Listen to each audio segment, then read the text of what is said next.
Father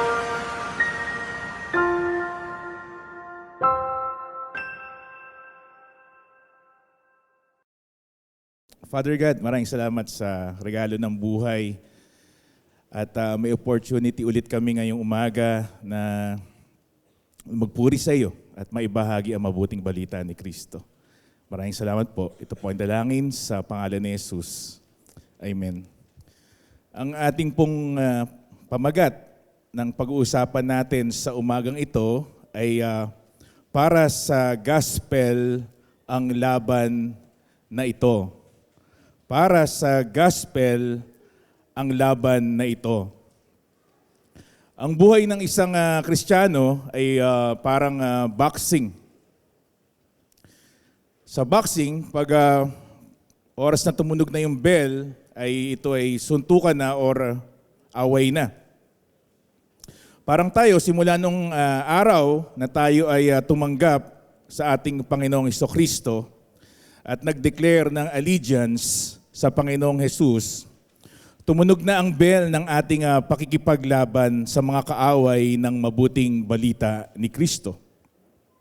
Parang nung panahon ni Paul, nung sinulatan niya yung mga taga-Pilipos, gusto niyang i-encourage sila or palakasin ang kanilang loob at turuan kung ano yung kanilang dapat gawin sa pakikipaglaban sa mabuting balita ni Kristo.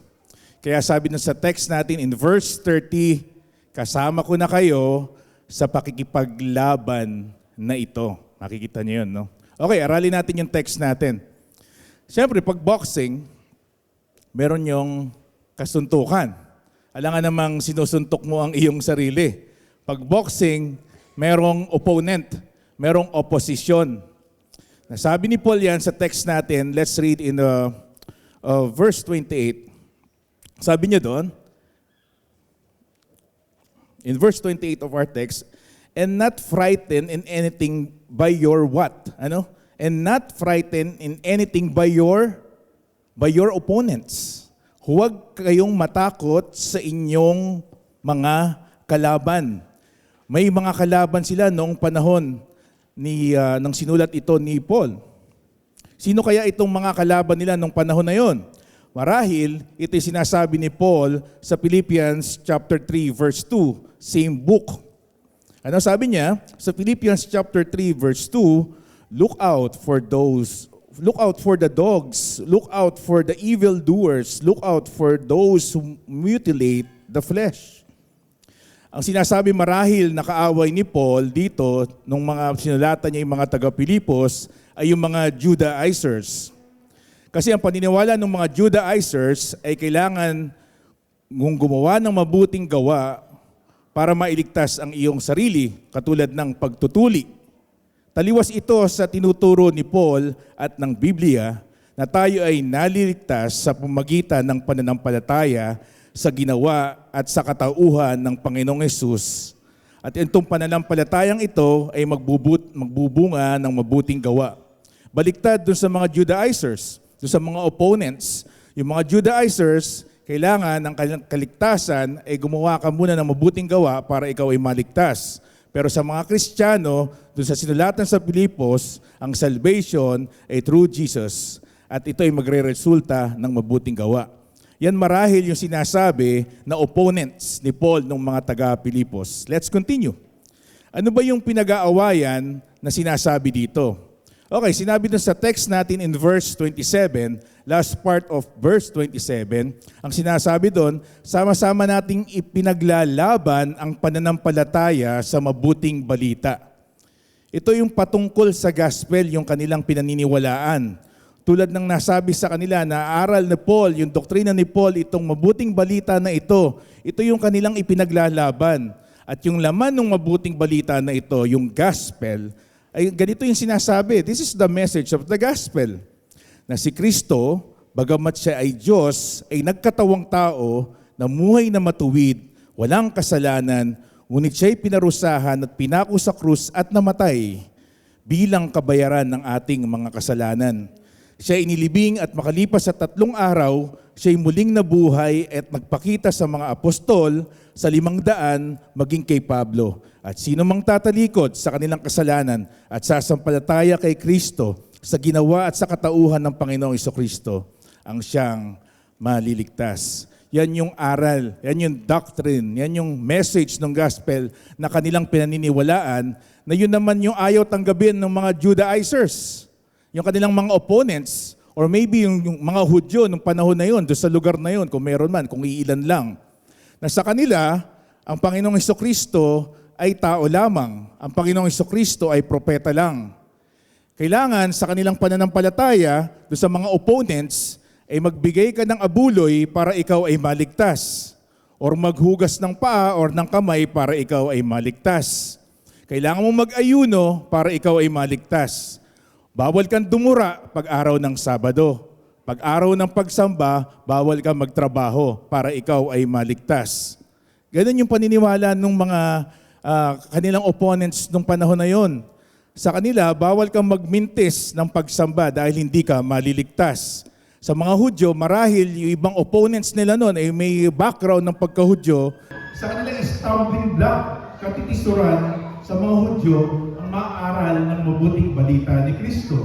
Isa itong kahihiyan kasi they are expecting na may malaharing tagapagligtas na magro-rule sa kanilang nation at may magarbo at sikat na magaling na leader, hindi yung karpintero na napako sa sanga ng puno at napakababa ng tingin nila doon sa pagkakapako sa krus ng Panginoong Jesucristo. Kaya hindi nila matatanggap ang gospel dahil si Kristo ay napako at namatay sa krus para sa kabayaran ng sanlibutan. Hindi nila yun matanggap-tanggap. Kung ganito yung stand ng dalawa na yun ng panahon nila, talagang magkakaroon ng matinding conflict between the Judaizers and between the saints of Philippi because of the gospel of our Lord Jesus Christ. Marahil yung conflict or tension ay nangyayari sa kanila katulad na nangyayari kay Paul na siya ay nakulong at napahirapan dahil sa mabuting balita ni Kristo. Maaring nakakaranas sila ng persecution, yung mga Christian doon, na-outcast sila, na-discriminate sila, nilalayuan sila ng kanilang mga friends and family because of the gospel of our Lord Jesus Christ. Naalala ko tuloy nung kami ay pumunta sa Istanbul at kami ay naglalakad at lumapit sa amin yung mga Muslim. Sinasabi sa amin, "Are you a Muslim? Are you a Muslim?" Kasi ako ay may bigote nung nakaraan eh. So akala siguro nila ako ay taga-Indonesia. Malay, you are a Muslim. I give you this. Binibigyan niya kami ng pagkain. Pero sabi ni Daddy Arnel, yung kasama ko, "No, we're Christian." At sila ay nalungkot at nilayuan na nila kami. Kahit sa panahon natin ngayon, makakaranas ka ng discrimination because you are a follower of Christ. Kahit dito sa sarili nating bansa, sa sarili nation na sinasabing Christian nation, dahil ikaw ay tagasunod ng Panginoong Jesucristo, ay makakaranas ka ng opposition and opponents or discrimination katulad ng nararanasan ng mga taga-Pilipos. Sa panahon natin ngayon, maaring nilalayuan ka ng mga non-believers mong friends. Maaring nilalayuan ka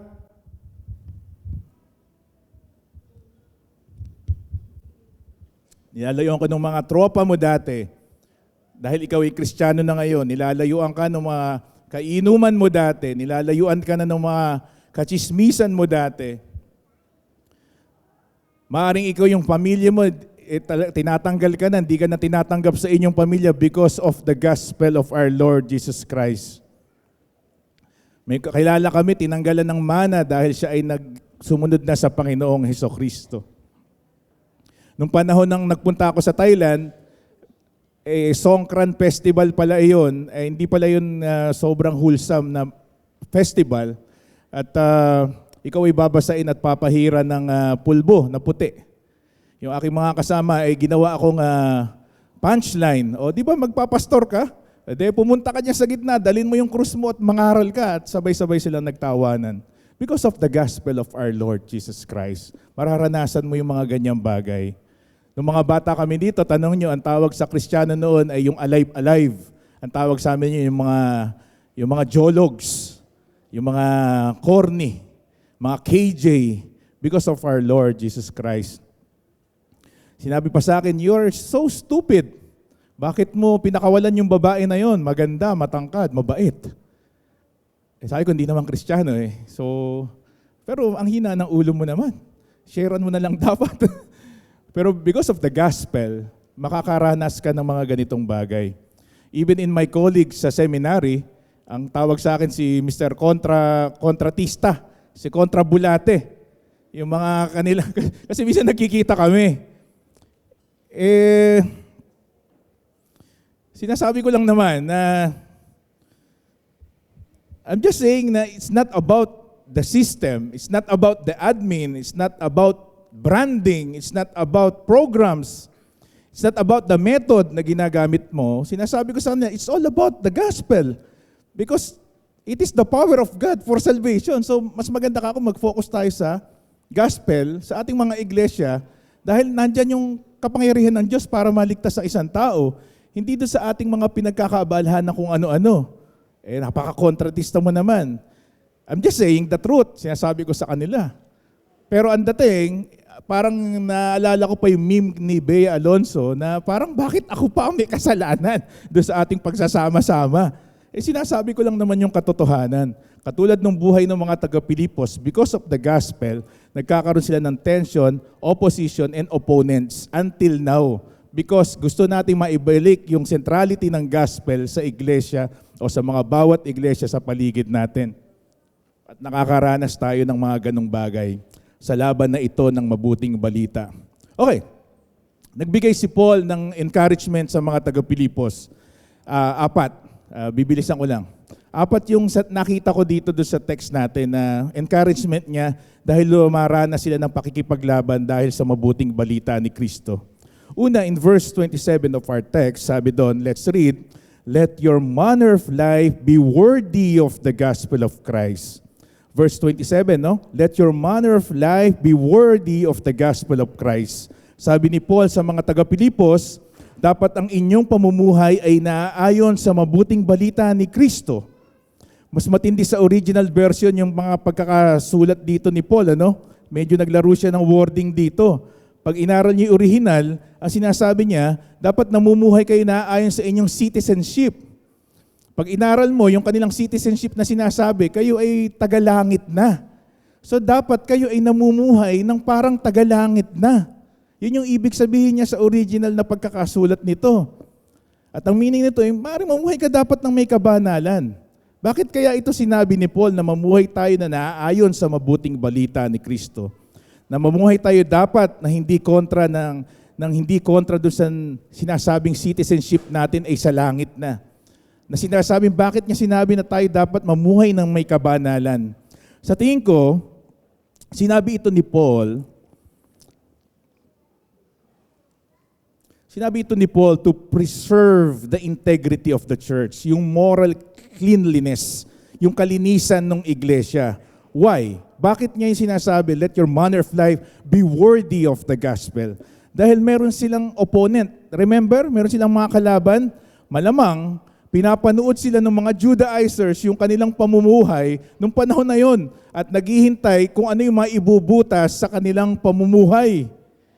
Halimbawa, ako yung Judaizer, kayo yung mga Kristiyano sa Pilipos, pinapanood ko yung kanyang buhay. At titignan ko kung ano yung mali at yun yung maipambubutas ko sa mabuting balita ni Kristo. O tingnan mo, mainitin din yung ulo niya. Bakit ako makikinig dyan sa gospel na yan?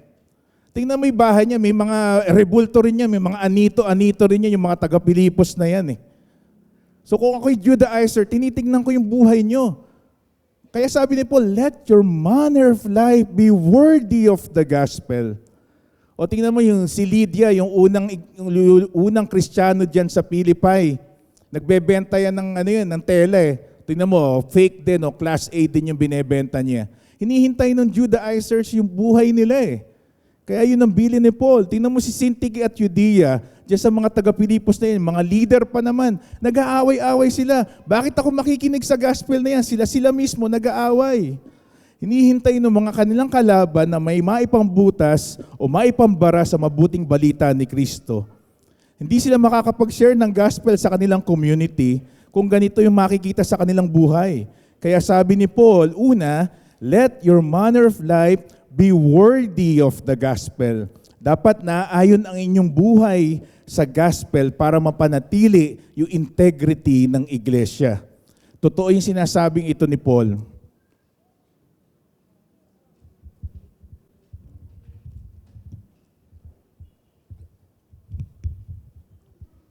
Totoo yung kanyang sinasabi.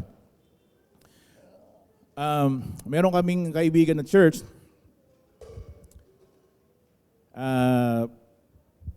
Parang halos nagsara na, no? Bakit? Kasi sila mga miyembro doon, yung pamilya nila, small church lang nag-away-away doon sa loob ng iglesia. Nag-away yata doon sa property kung saan nakalagay yung church. At lahat ng tao sa community na yon never nakinig at pumunta doon sa church na yon dahil sila mismo sa loob ay hindi namumuhay ng naaayon sa mabuting balita ng Panginoong Hesukristo. Another friend ko rin, ang sipag ng church, nagpupunta pa sa iba't ibang bansa, nag-share sila ng gospel sa Cambodia, sa South Korea, kung saan dyan sa palengke, nagkokomando, evangelism, kung sino yung makita nila. Pero dumating yung pagkakataon, nagsara yung kanilang church kasi nag-away-away sila doon sa loob because of preferences and mga non-essential doctrines. Totoo yung sinasabi ni Paul, even pag-pray nyo, ang ating distrito nagkakaroon din ng conflict. At hindi yun magandang patotoo doon sa distrito ng Bulacan na makikita yung mga iglesia na sila mismo ay hindi namumuhay na naayon sa mabuting balita ni Kristo. Kaya sabi ni Paul, let your manner of life be worthy of the gospel. Dapat may moral decency sa loob ng iglesia. Dapat may kabanalan. Dapat may kahinahunan. Nakatingin sa atin yung ating mga kalaban. Dapat may pagkakaisa. Hindi tayo nag-aaway-away sa walang kwentang bagay. Dapat mabuti tayong kamag-anak. Tinitignan nila tayo. Dapat mabuti tayong kapitbahay. Dapat mabuti tayong amo or boss. Dapat maayos tayong kanegosyo. Dapat maayos tayong katrabaho. Dapat mabuti tayong kaeskwela. Dapat maayos tayong empleyado. Dapat mabuti tayong kaministeryo. Ngayon, dapat yung buhay natin ay naayon sa mabuting balita ni Kristo. Dapat nagpapatawad, mapagmahal, nagpipigil sa sarili, tulad ng ginawa ng Panginoong Kristo na namuhay dito sa lupa ng walang kapintasan. Noong siya ay nagkatawang tao, siya ay namuhay ng matuwid. Walang record ang Panginoong Hesukristo na sinasabi na siya ay karpintero at nagsoli at galit na galit doon sa kanyang ginawang furniture. Walang record na siya ay bad contractor. Ang Panginoong Hesukristo noong buhay, noong nagkatawang tao ay nagpagaling, bumuhay ng patay. Nakikita niyo yung buhay ng Panginoong Hesukristo, hindi siya nagtangi. Ang kasama niya yung mga tax collector, yung mga prostitute, yung mga outcast, yung may ketong, yung mga bulag, yan ang kasama ng Panginoong Hesukristo. Siya ay naging mahabagin, siya ay naging maawain, at malapit sa mga bata. Pinahirapan ng Panginoong Hesukristo pero hindi siya gumante. Simula yung paglalakad niya hanggang papunta doon sa pinagpakuan sa kanya, hindi siya umimik ng masama. Nagmahal ng kapwa, nagpatawad ang Panginoong Hesukristo sa mga hindi karapat-dapat. Si Kristo ang perfect model na sinasabi ni Paul na dapat ang ating buhay ay naayon sa mabuting balita ni Kristo. Parang sabihin sa akin, parang imposible naman yata yung makapamuhay ng naayon sa mabuting balita ni Kristo. Pero sinasabi in Ephesians chapter 2 verse 10, for we are His workmanship, created in Christ Jesus for good works, with God prepared beforehand. Ang ating buhay, ang ating paggawa ng mabuti, ay ito'y nagagawa natin dahil tayo sa ginawa ng Panginoong Hesukristo. Nakakagawa tayo ng mabuti dahil ito ay disenyo ng Diyos simula pa nung una hanggang sa Kanya ikaw niligtas, hanggang sa ikaw ay gumawa ng mabuti. Ito ay workmanship, ginawa ng Diyos at dinisenyo pa hanggang noon pa mang una, hanggang noon pa mang pasimula. So nagbigay ang Diyos na parang meron kang blueprint na ito yung gagawin mo mabubuting bagay. Ito ay resulta ng pagkakaligtas ng Panginoong Diyos sa iyo. Ito ay resulta ng pakipag-isa mo sa Panginoong Kristo, kaya ikaw ay makakapamuhay na ngayon ng naayon sa mabuting balita ni Kristo.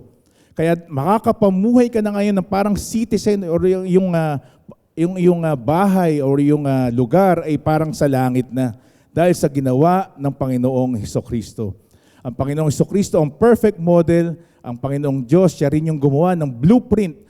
Simula nung tayo ay kanyang niligtas, siya yung magsasabi sa atin, siya yung mag-uudyok sa atin para tayo ay makagawa ng mabuti. That's the first one. Let your manner of life be worthy of the gospel. At magagawa natin iyon dahil sa ginawang pagliligtas ng Panginoong Hesukristo. Okay?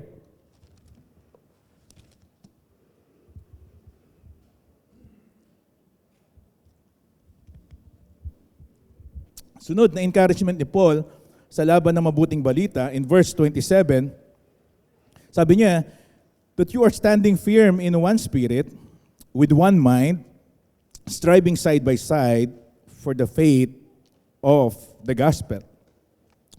Focus tayo doon sa sinabi niya na standing firm for the sake of the gospel. Standing firm. It is a military term yung ginamit dito ni Paul. Madalas na gumamit ng military term si Paul sa kanyang mga sulat. Most probably dahil siya ay na-house arrest. At pag house arrest nung panahon na yon, sinasabi nila na nakaposas siya doon sa isang sundalo rin. At relyebo yung mga sundalo, nagpapalitan sila. So halimbawa, 12 hours yung sundalong ito, after 12 hours, tatanggalin yung posas, pagpapalit ng another guardia nung siya ay naka-house arrest. So siguro nakikipag-usap siya about doon sa mga militar na yon. At na parang ginagamit niya yung mga military term para doon sa susulatan niya. Kaya sabi niya, standing firm. Yung ibig sabihin dito ni Paul sa original, parang isang sundalo na inutusan ng kanyang superior na huwag kang aalis sa iyong post, sa iyong kinalalagyan, ano man ang mangyari. Yan yung sinasabi ni Paul dito na standing firm sa mga taga-Pilipos. Kahit anong mangyari, hindi ka dapat matatangay ng ibang aral. Hindi dapat na parang ikaw ay bato sa dalampasigan na sinabi niya sa Efeso na pag may malakas na alon, malilipat ka na naman sa ibang lugar. Ayan na naman yung malakas na alon, napunta ka na naman doon. So hindi yun dapat ang nangyayari sa iyo. Standing firm for the sake of the gospel ang sinasabi ni Paul. Kahit anumang persecution, paghihirap, paglilinlang ng kaaway, hindi ka dapat dyan maniniwala. Hindi ka dapat matitinag sa ating mga kaaway sa pananampalataya. Simula nang tayo naging Kristiyano, dapat tatayuan na natin yan, ipaglalaban natin, paninindigan natin ang mabuting balita ni Kristo at all cost. At all cost. Naalala ko tuloy yung kwento ng isang Japanese soldier. I think his name is Hiro Onada. You can Google that later. Hiro Onada. Siguro ganito yung standing firm in the faith na sinasabi ni Paul dito sa kanyang letter. Si Hiro ay isang Japanese soldier ng World War II. Ang utos sa kanya ay magtago dito sa bundok sa Pilipinas dahil nandito nga sila, di ba, yung mga Hapon. At huwag kang susuko or huwag kang lalabas hanggat hindi sinasabi ng superior officer mo. Okay? Malinaw sa'yo. Yes. So siya pumunta ngayon dito sa isang bundok sa Pilipinas. Alam niyo yung gera natapos noong August 1945? Alam niyo kung kailan siya sumuko?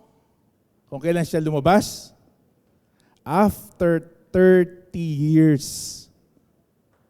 Sabi ng Japanese explorer na nakausap niya, bakit ayaw mo pang lumabas? 30 years ago na tapos na yung gera.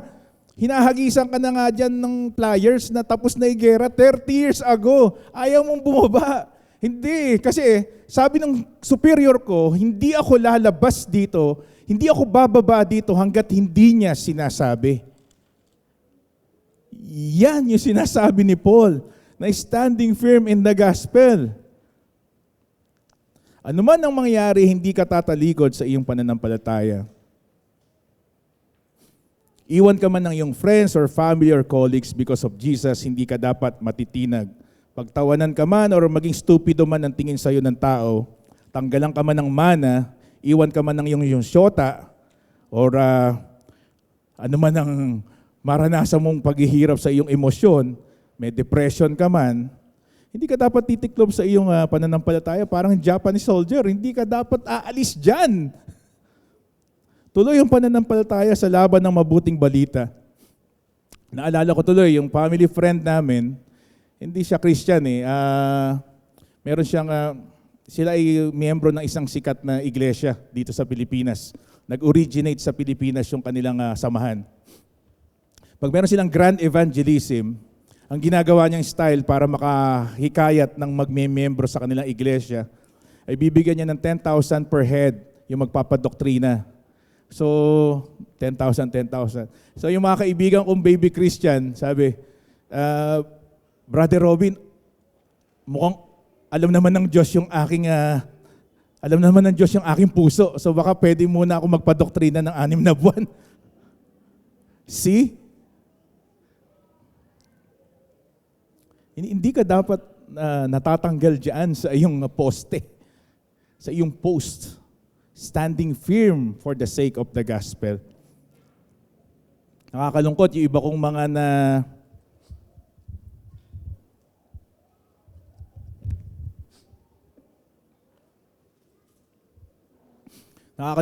kong mga disciple, ay mga nagmahal. At di ko na nakita simula noon nang sila ay nagmahal. Hindi ko na nakita dito. Sinasabi ni Paul di ka aalis dyan sa kinatatayuan mo. Ano man ang mangyari.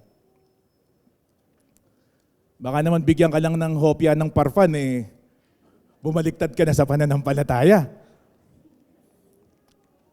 Pastor, dito na kami. Naalala ko yung nag-evangelize doon sa lugar nila Jerwin, na mayroong pabahay yung kanilang sekta. At Pastor, dito na muna kami dahil may pabahay.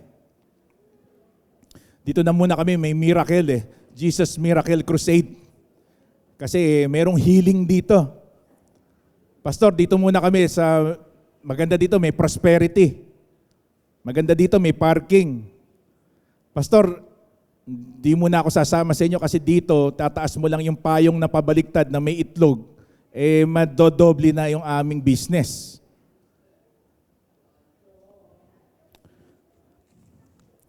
Kaya nung nakahiga si Saki sa ospital, pagising niya merong libro ng Jehovah's Witness sa tabi niya. Sabi niya sa akin, Kuya, napakabait ng Jehovah, tingnan mo, dinalaw ako tapos binigyan pa ako ng mga libro. Sabi ko, lilipat pa yata. Pupunta pa yata ng Jehovah si Misaki, sabi ko. Na-encourage doon sa ginawa Pero sabi ni Paul, stand firm for the sake of the gospel. Ano man yung nangyayari na pagsubok, persecution, paghihirap, or ino-offer ng mundo na ito, you stand firm for the sake of the gospel. Hindi ka dyan aalis sa iyong pananampalataya. Kung parang natatangay ka na sa laban na ito, or kung parang nagkakaroon ka ng duda, or parang ayaw mo nang magpatuloy sa iyong pananampalataya because of pressure, because of tension, because of opposition, because of difficulties, because of the opponents, because of the persecution, because of the gospel of Jesus Christ, yung pagsunod mo doon sa gospel na yun, huwag kang mag-alala, iingatan ka ng Diyos hanggang sa matapos mo ang laban na ito. Remember the doctrines of grace, the tulip, the letter P, the preservation of the saints.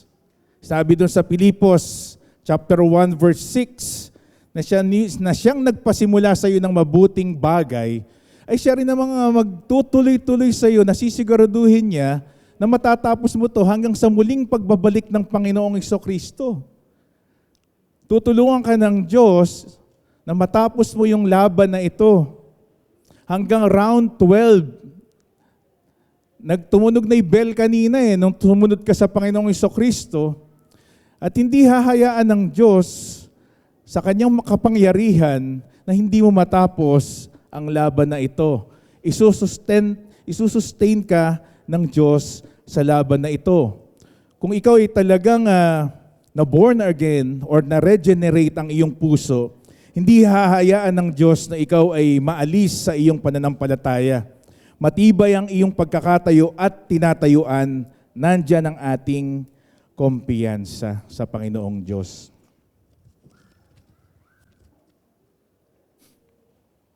That's the second encouragement ni Paul sa mga taga-Pilipos, doon sa laban natin dito sa mabuting balita ni Kristo. Sabi niya, standing firm for the sake of the gospel. At hindi kanya hahayaan. Nandun yung preservation of the saints. Hindi niya yung kanyang buong kapangyarihan at lakas, sisiguraduhin niya na matatapos mo ang laban na ito. Okay, pangatlo, verse 27. Let's read. Last part of verse 27. Sabi doon, striving side by side for the faith of the gospel.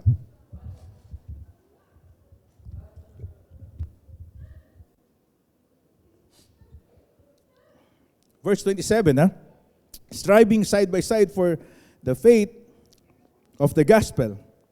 In NIV, striving together as one. Sa original na Greek, ang ginamit dito ay sun at leo. Nakikita natin doon yung word na athletics. The idea is as a team. Sinasabi dito ni Paul is talking about unity. Sinasabi niyo yung team, yung togetherness. Kaya bago niya sinabi ito, doon sa ating text, sinabi niya, with one spirit, with one mind, with one purpose doon sa NIV.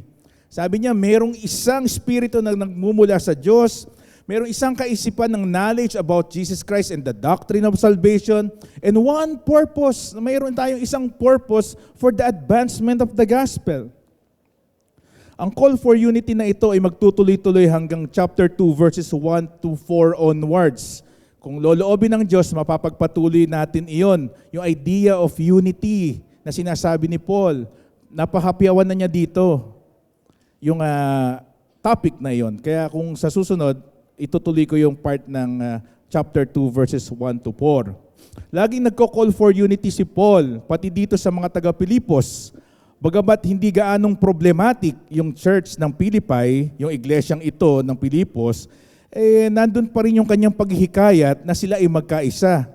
Lalong-lalo na, simula nung merong siyang narinig siguro na dispute, yung pag-aaway ni Syntyche at Euodia na maaring mga leader dito sa Philippi.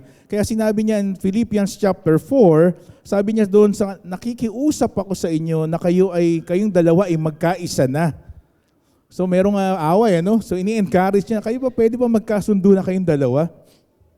Kaya sabi ni Paul dito sa text natin, sabi niya, striving together as one. Magkaisa kayo sa ministeryo. Sama-sama kayong mahihirapan. Sama-sama rin kayo sa pagpapalaganap ng mabuting balita ni Kristo.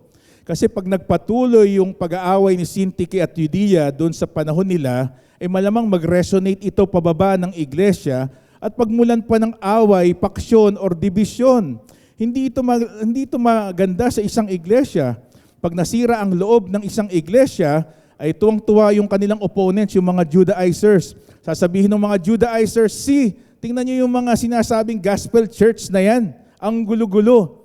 Meron silang masasabing kapintasan doon sa iglesia nila at ang hirap mag-share ng gospel doon sa community kasi sila mismo ay watak-watak. Kaya sabi ni Paul, di ba kanina doon sa umpisa, let your manner of life be worthy of the gospel. So kung merong awayan, kung merong paksyon, kung merong dibisyon sa loob ng isang iglesia, hindi yan pagpapakita ng isang buhay na naaayon sa mabuting balita ni Kristo. Kaya sinasabi niyo, magkaisa kayo. Striving together as one. Dapat ganyan, dapat hindi disunity or paksyon ang meron, dapat may pagkakaisa. Hindi pwedeng ako kay Marlon, ako kay Derek, ako kay Aldrin. Hindi pa pwedeng ganun. Naalala ko tuloy nung pag-anniversary, laging may paksyon doon sa lechon. Taon-taon yun. Bakit kaya? Itigil na kaya natin lechon. Tuwing may lechon sa BBCC, laging may paksyon. Yung isang paksyon sinasabi, paksiw tuloy, hindi. Paksyon, yung part. Paksyon. Siya sabi, wag munang tadtarin. Isa naman, tadtarin na kasi kailangan ng mailagay. Taon-taon yun. Hindi ko alam kung bakit, anong meron sa lechon. Pero salamat sa nagbibigay ng lechon, si Kuya Romel, ayan, yan ang lechon na distributor natin. Yung mga simpleng bagay na gano'n, hindi yan magandang pinag-aawayan ng isang iglesia. Naalala ko tuloy yung kurtina natin. Ako kasi yung binigay na parang leader ng physical ng iglesyang ito dati. So sabi ko, lahat ng gagawin, ipadaan nyo sa akin. Papalapit na ang anniversary at very enthusiastic ang mga kababaihan. So dahil sabi ko, non-essential naman yan, sige na nga, Pastor, kinabit na. Kasi ang sabi ko, blue lang ha. Hindi, merong gusto yellow, may pink, may gusto green. Kaya nagmukhang buko salad nung anniversary. Sabi ko, hayaan mo na nga ako. Pero hindi tayo dapat nag-aaway sa mga bagay na parang kortina or lechon every anniversary. Kasi kung merong listahan, kung itatanong sa akin, Brother Robin, ano yung sa tingin mo, kung gagawa ka ng listahan, ano yung number 1 sa list doon sa sinasabi ni Paul na dapat mamuhay kayo na ayon sa mabuting balita ni Kristo? Para sa akin, yung number 1 sa list ay yung pagkakaroon natin ng unity, yung pagkakaisa-isa sa iglesia. Kasi kung walang pagkakaisa, magulo sa iglesia. Hindi magandang patotoo sa paligid natin pag tayo hindi nagkakaisa. Pag wasak yung loob ng iglesia, napakahirap manindigan dun sa gospel, yung standing firm of the gospel na sinasabi kanina ni Paul. Napakahirap nung kung tayo mismo dito ay watak-watak at mayroong divisyon. Parang movie ni General Luna, sinabi niya doon, hindi Amerikano ang ating mga kaaway, kundi ang ating mga sarili. Totoo yun kaya walang halos pinanalong revolusyon ng Pilipinas kasi hindi naman sila nagkakaisa ng panahon na yun. Walang pagkakaisa. Ganoon din sa isang iglesia, kung tayo ay magkakagatan dito, sabi nga sa isang verse, tayo ay mauubos. Kung di tayo magkakaisa, mahihirapan tayo sa laban ng pananampalataya. By the way,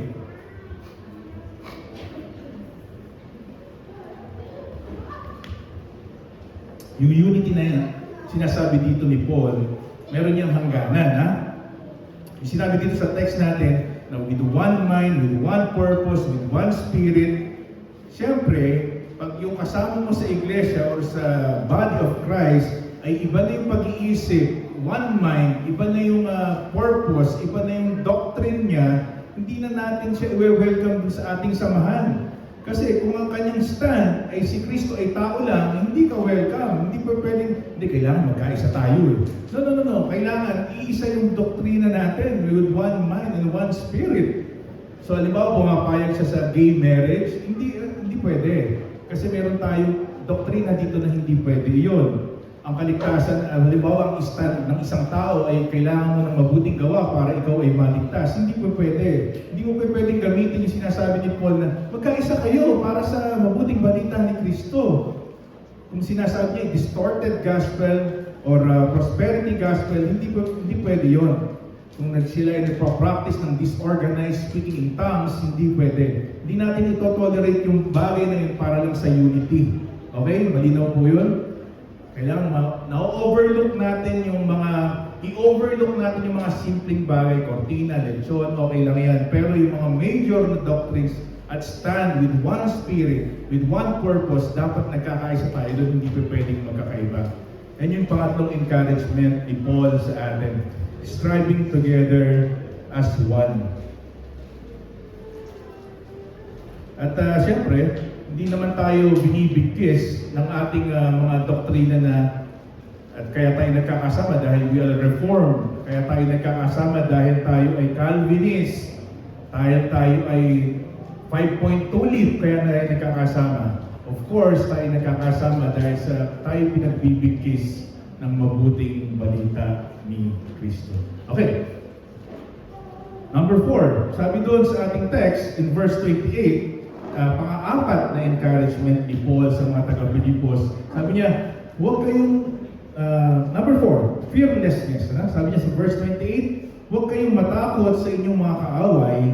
Huwag kayong matakot sa inyong mga kaaway dahil ito'y palatandaan na ang inyong kaaway ay mapapahamak. fearless, walang takot. Fearlessness yung sinasabi ni Paul dito. Tulad ni Paul, bakit wala siyang takot? Bakit walang takot si Paul? Dahil kay Paul, mawala man ang lahat sa kanya, yung kanyang yaman or privilege sa mundong ito, yung kanyang buhay ay okay lang. Dahil sabi niya in Philippians chapter 3, walang halaga ang lahat ng bagay kung ikukumpara sa pagkakakilala ko sa Panginoong Jesucristo. Bakit walang takot si Paul? Kasi kahit patayin siya, okay lang kay Paul. Dahil sabi niya in Philippians chapter 1 verse 21, to live is Christ, to die is gain. Pakinabang ang mamatay dahil sa nakipag-isa na siya sa Panginoong Jesucristo. Pakinabang ang mamatay dahil makakasama na niya ang Panginoong Jesucristo. Walang takot si Paul dahil kay Kristo na kanyang nananampalataya siya kay Kristo. Ang lahat-lahat ng ito ay panatag siya dahil nakamtan na niya ang Panginoong Jesucristo. Ito yung halimbawa ng pagiging fearless na sinasabi ni Paul. Ito yung sinasabi niya sa mga taga-Pilipos na huwag kayong matakot sa inyong mga kaaway kung si Kristo ang pinakamahalaga sa inyong buhay. Hindi na nila kayo kayang takutin, hindi na nila kayang takutin sa pamagitan ng kamatayan, hindi na nila kayang takutin sa pamagitan ng kayo ay kukulong, hindi na nila kayong takutin dahil kayo ay pahihirapan. Kasi ang pinakamahalaga na sa inyo ay ang Panginoong Jesucristo. At ang pinakamahalaga na sa inyo, ang Panginoong Jesucristo at ang pagpapalaganap ng mabuting balita ni Kristo. Hindi na kayo kayang i-manipulate, i-control ng kaaway kasi si Kristo na ang pinakamahalaga sa inyo. Sabi ni Paul sa text natin, huwag kayong matakot, be fearless.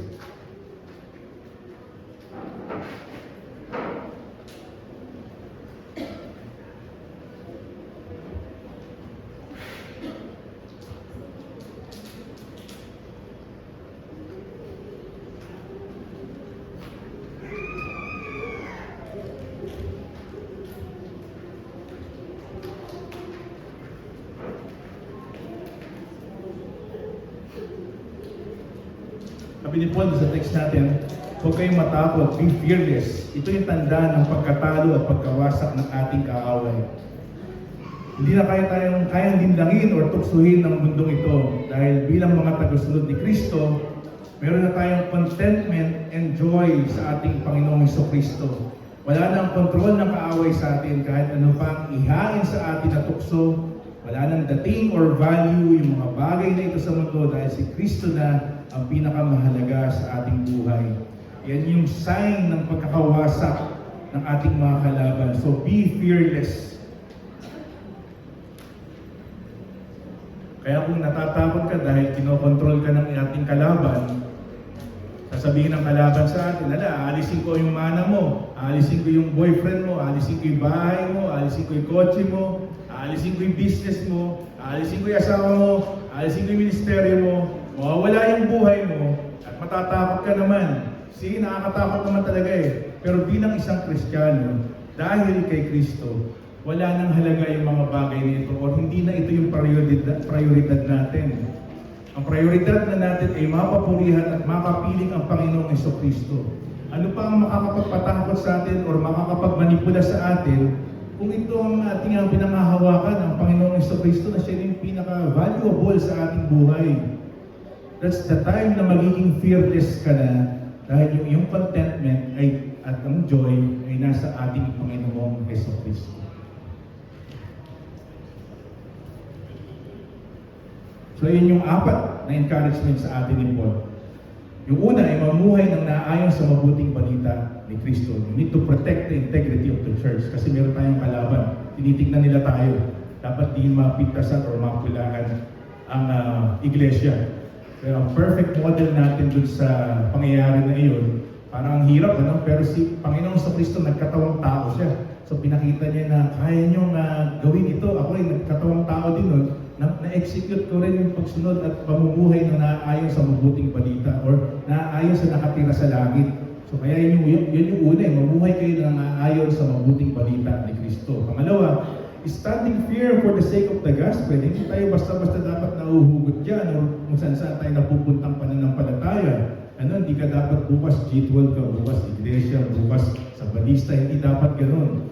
Pero syempre, hindi natin kaya yan. Pero yung pangako ng Diyos, yung preservation of the saints, na siya yung mag-iingat sa iyo simula umpisa hanggang sa huli, hanggang sa matapos mo yung laban na ito. Ang pangatlo is striving together as one. Yung kanyang encouragement na dapat magkaisa tayo sa paghihirap, sa paglago, sa pagpapalaganap ng mabuting balita. And then yung pang-apat, be fearless. Fearlessness. Ano pa nga naman yung ikakatakot mo kung ang kahit kamatayan katulad ni Pablo ay hindi na nakakatakot dahil masaya pa nga si Pablo dahil yung kamatayan nakikita na niya at makakasama ang Panginoong Jesucristo. Ganito yung stand na walang halaga na yung mga bagay na ito, tanggalin mo ng ating mga opponents or gamitin man ng opponents para ikaw ay matakot. Mawawala na ang iyong takot dahil ang Panginoong Jesucristo na yung pinakamahalaga sa iyong buhay. Okay?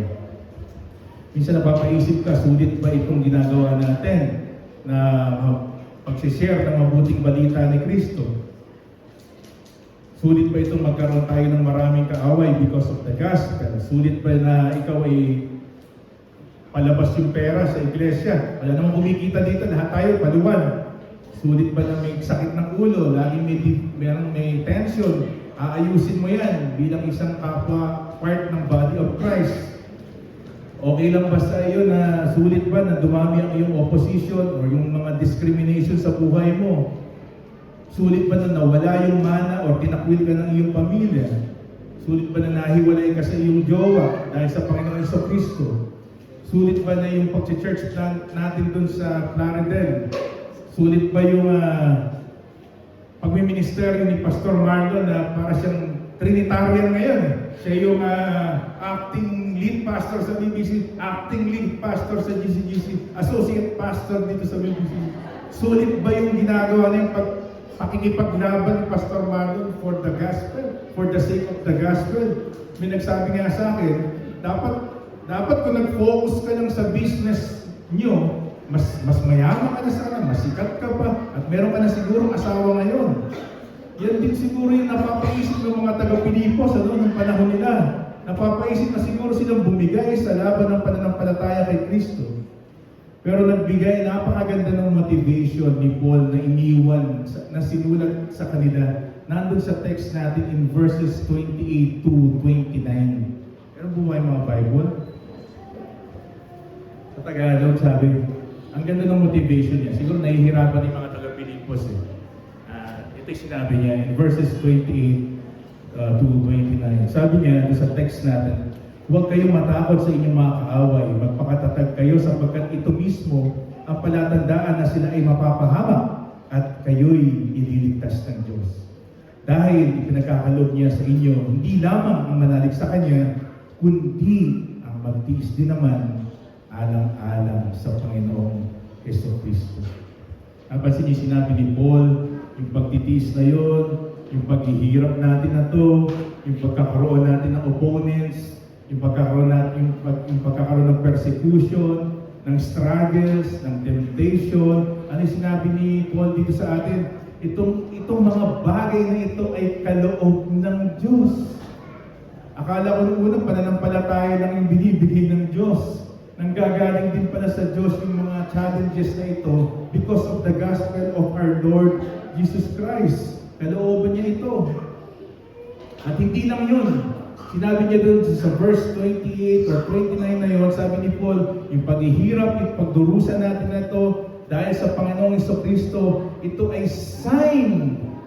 Ito ay tanda. Ito ay tanda ng yung tunay na ang yung kaligtasan ay tunay. Kaya si Paul palatag na siya may kagalakan siya sa paghihirap na kanyang dinadanas dahil ito'y nagpapatunay, ito ay sign ng kanyang kaligtasan. Ang kanyang kaligtasan ay tiyak. Kapag dumaranas tayo ng paghihirap at pagtitiis dahil sa gospel, dapat mapapanatag tayo dahil ito ay bigay ng Diyos at ito ay tanda. It is a sign, napakaganda ng sinabi na yun. Yung paghihirap na yan sa gospel na ginagawa natin, ito ay tanda that your faith that your salvation is genuine, na iyong kaligtasan ay totoo. Ang iyong kaligtasan ay may kasiguraduhan dahil nahihirapan ka because of the gospel of our Lord Jesus Christ. Kaya magtaka ka, siguro, pag yung buhay Kristiyano mo ay napakabanayad.